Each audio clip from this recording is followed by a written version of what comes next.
Welcome back to the show. Many thanks for staying with us. Now, some car and spare parts dealers are demonstrating in Accra to register their displeasure over government's decision to impose extra levies on vehicles with high-capacity engines. The car dealers say they are recording a drop in the sales of the vehicles with engine capacity of 3.0 and above following the imposition of those taxes last year. Wearing red armbands and bandanas, they walked through the principal streets of Accra with a fleet of their vehicles to drum home their concerns. Government sometime last year announced the imposition of the luxury vehicle tax.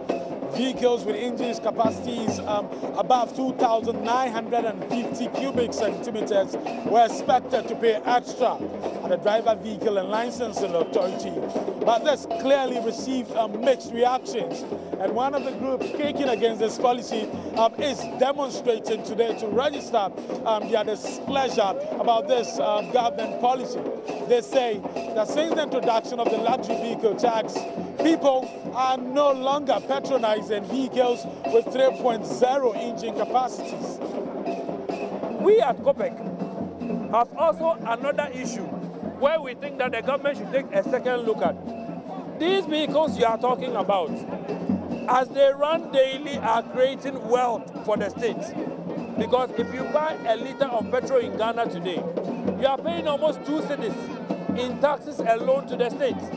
And so if these vehicles should decide that we'll all pack and we'll all go and look for a Picanto to buy, what it means is that the 3.0 will do 3 times what the Picanto will do to the state by way of revenue.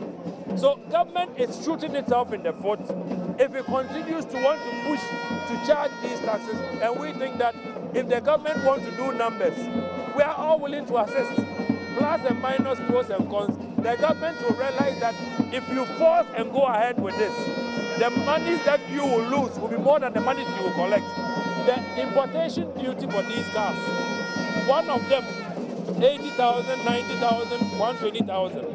If you say people should not buy them, they should go for smaller cars.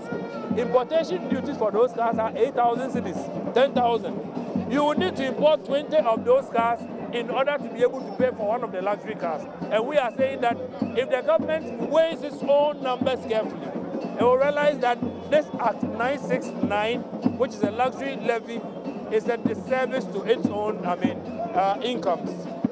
Former presidential candidate Jacob Osei-Yebu says government levies. The policy is affecting the businesses of people. In other words, the economy of setting the rate of depreciation of the cedi to the dollar, and is bringing untoward action on all of these individuals. And I think that is something that all of us should kick against. You see, it's not an issue of the fact that we are saying that the government shouldn't tax. No, far from that. What we are saying is that there was consultation on this one. And whenever you want to enact any law, the law states that you have to consult stakeholders before bringing it up.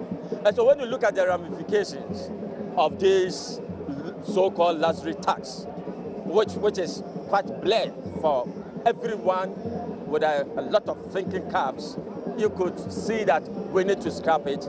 And let's come back to that. We have a president who listens, but we don't have a government that listens. We don't have a government that listens.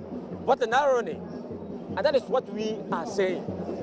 Personally, I have a Ford Ranger vehicle, which is 3.0. And my view is that old vehicles that have been registered before the tax shouldn't be taxed, because it shouldn't take negative effects, or shouldn't be addicted for those who have already registered their vehicles before the new